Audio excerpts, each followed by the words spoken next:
The Lord be with you. A reading from the Holy Gospel according to Matthew. Glory to you, Lord. Once more, Jesus spoke to the chief priests and Pharisees in parables. The kingdom of heaven may be compared to a king who gave a wedding banquet for his son. He sent his slaves to call those who had been invited to the wedding banquet, but they would not come. Again he sent other slaves, saying, "Tell those who have been invited, 'Look, I have prepared my dinner. My oxen and my fat calves have been slaughtered, and everything is ready.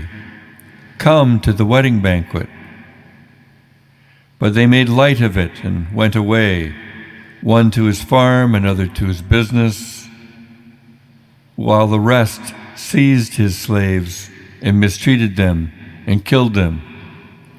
The king was enraged. He sent his troops, destroying those murderers, and burned their city. And then he said to his slaves, 'The wedding is ready, but those invited were not worthy. Go therefore into the main streets and invite everyone you find to the wedding feast, the banquet.' Those slaves went out into the streets and gathered all whom they found, both good and bad.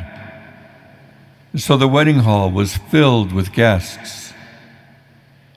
But when the king came in to see the guests, he noticed a man there who was not wearing a wedding robe.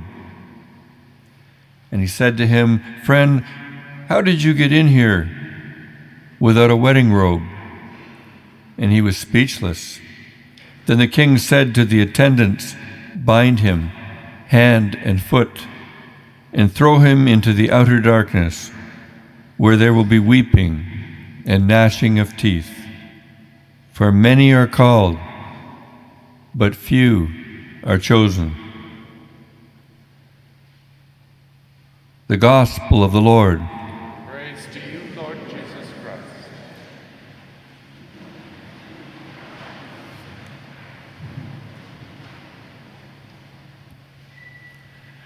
What great readings for Thanksgiving weekend, especially in this time of toned down or canceled feasts.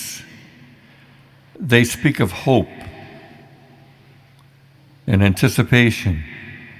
I love the image of the feast, the great banquet of welcome, overflowing with rich food and well-aged wines.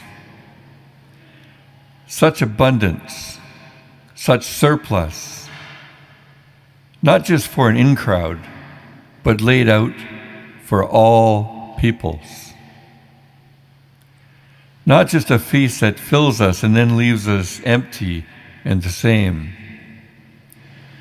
once the abundance has been depleted, but a feast beyond our wildest imagination, destroying the shroud that is cast over all people, that will swallow up death forever. And my favorite line here, "Then the Lord will wipe away the tears from all faces."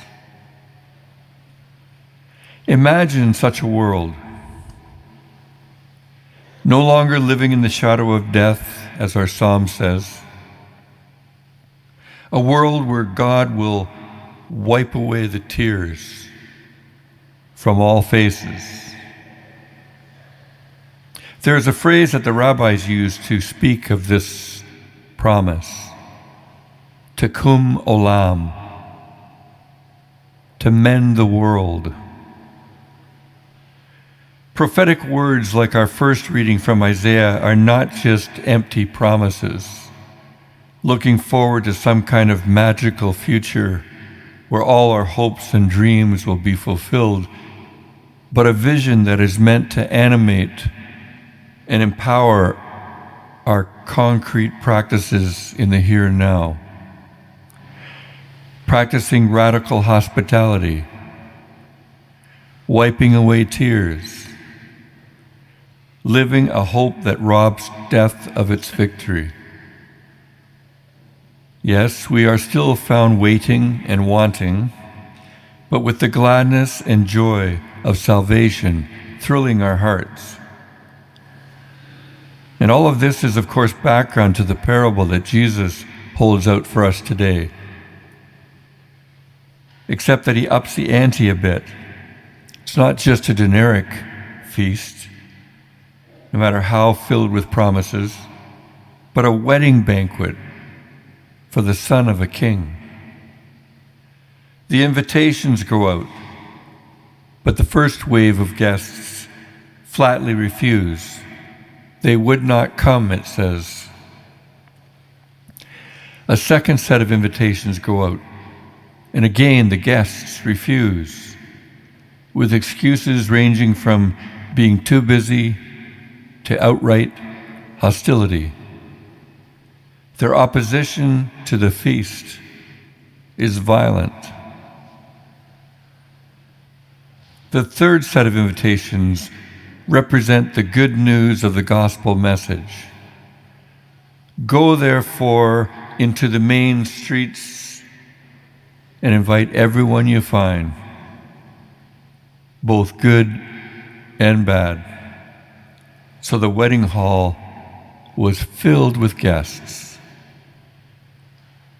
Suddenly, the parable takes an unusual turn. It moves very quickly from God's immense invitational generosity to one guest being kicked out because they don't have on a wedding garment. Quite the dress code. What is the significance of the wedding garment? For many are called, or many are invited, but few are chosen. We are all called to repentance, but we need to personally respond to the invitation. Put on the wedding garment, the clean, new clothes that God has provided. And suddenly the parable becomes a teaching about baptism. None of us are worthy to be at this banquet. And baptism is both the gift of being invited and a sign of our radical inclusion in this feast. So let's show up putting on Christ and wearing the clean wedding garment of our baptism.